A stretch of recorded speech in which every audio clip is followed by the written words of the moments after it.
So my husband, Mohammed Zahid Chaudhry, who people know as Zahid, if they know him personally, was born in Pakistan, moved to Australia as an ambitious young man of 19. He made a career there first in taxis and then in real estate. And then he moved to the United States in the late 1990s to follow his uncle. His father encouraged him to serve the country he loved, and that was the United States.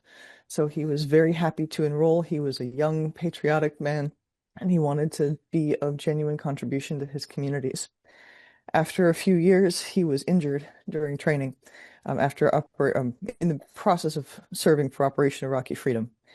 Those injuries left him in a wheelchair, and he was medically retired from the Army as a consequence. But during his time in the Army, he had been attempting to convert to citizenship, applying for expedited naturalization because veterans have that right. But he had already told the FBI he refused to be an informant for them. He had been trained as a mental health specialist. That's a precursor to counterintelligence. He didn't know that when he joined.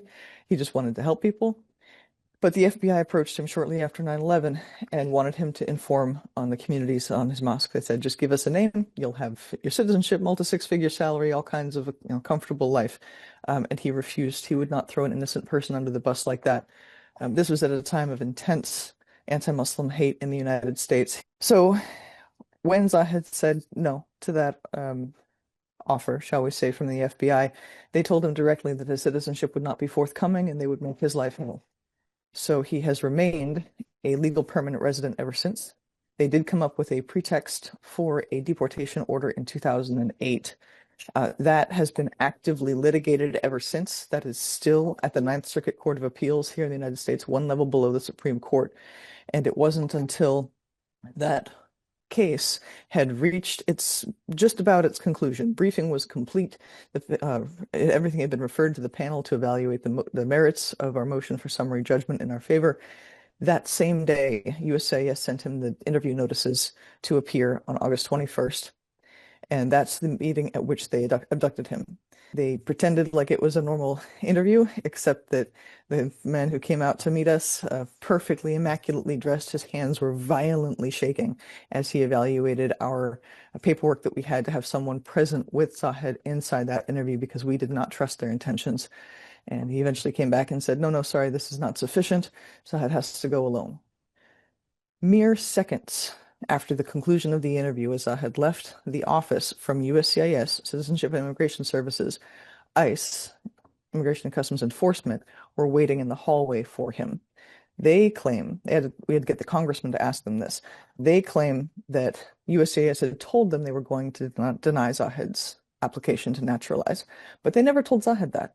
What they told him on paper there at the conclusion of that interview was that they would let him know in a few days. It actually took 6 weeks for that decision in a couple of manila envelopes, 8 manila envelopes to finally reach him inside the detention center.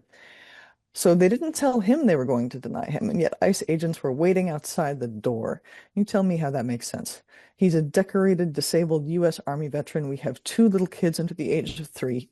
He's married to a U.S. citizen. He's been here 25 years. He's a peaceful, law-abiding pillar of the community. He's been hand-selected by the governor of Washington to serve on multiple statewide boards and commissions, positions of incredible trust in our state of 6 million people. And he's who they target. They let me wheel him behind the door and push him into the office, and then they made me leave. And then we waited for 2 hours. And it turned out they had taken him after only 1. And the whole second hour, we were asking, can he have a break? He's got the migraines, the light sensitive trauma, brain injuries. Like, can he have a break? This is going really long. And it was a full hour of them saying, oh, yeah, well, someone will be around to talk to you. He was already gone. He was already out the building. We didn't know. He told me later. They finally came and took back only me, nobody else.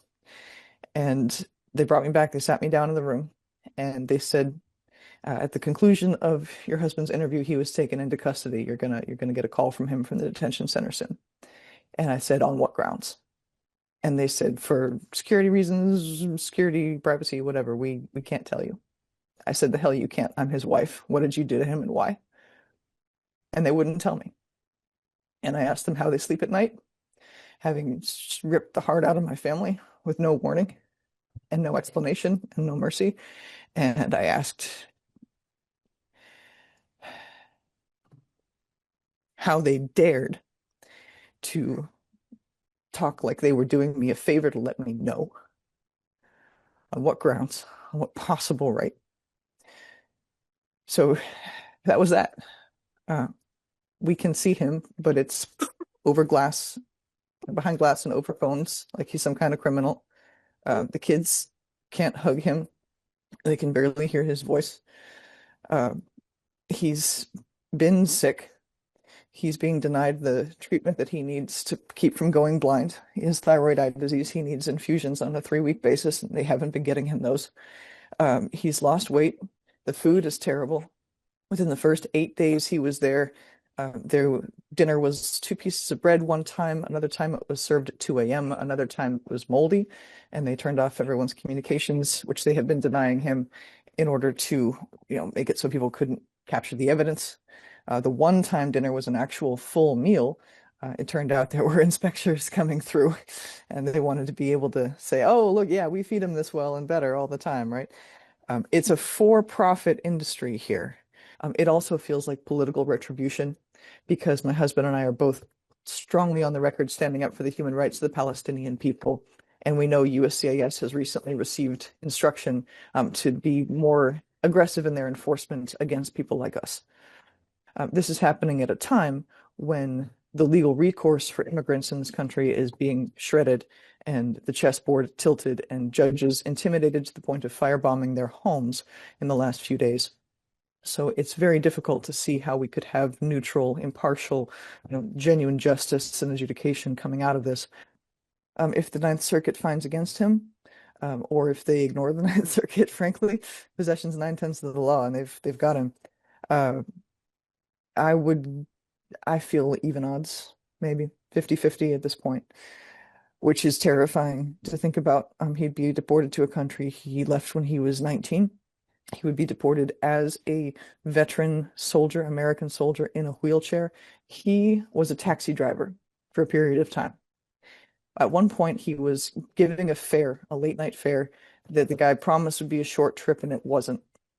I should mention this is at a time when immigrant taxi drivers in Australia were routinely beaten, stolen from, even killed. And Zahid suffered many, many fare evasions and beatings, mouthfuls of blood, and he never got justice in Australian courts. So he gave this fare. The man took him on a long driveway out of town and then gave his passport to Zahid as surety against the fare, said, "I'll go inside, get the money, and come right back." He never came back. Zahid waited for hours. He wound up losing that job because he waited to try to get the money that he was duly owed on this. But here he had this guy's passport. He tried to return it. He contacted that man's mother.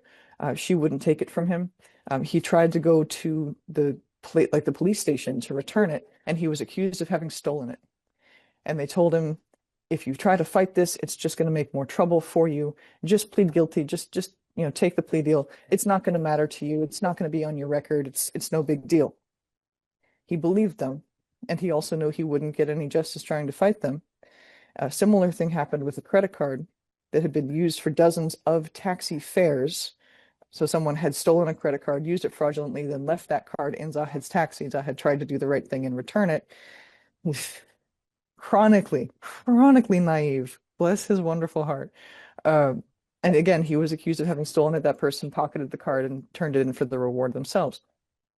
So that plea deal in Australia, which Zahid proactively went and tackled the Australian bureaucracy to get a record of, and then voluntarily disclosed to USCIS. That's what's being weaponized against him. They're saying, "Oh, you didn't tell us you had this conviction in your earlier applications, therefore now we don't trust you and we think you committed fraud." He didn't think it was a conviction. He didn't think it was on his record, right? Because they told him it wasn't going to be. So he has been operating in good faith this whole time, including proactively disclosing this minor, decades-old issue far beyond the look-back period for quote-unquote good moral character in in U.S. immigration law and practice. For you look back 1 year, maybe 5, and you don't generally look abroad. You look at the average moral character of people in the community where this person resides.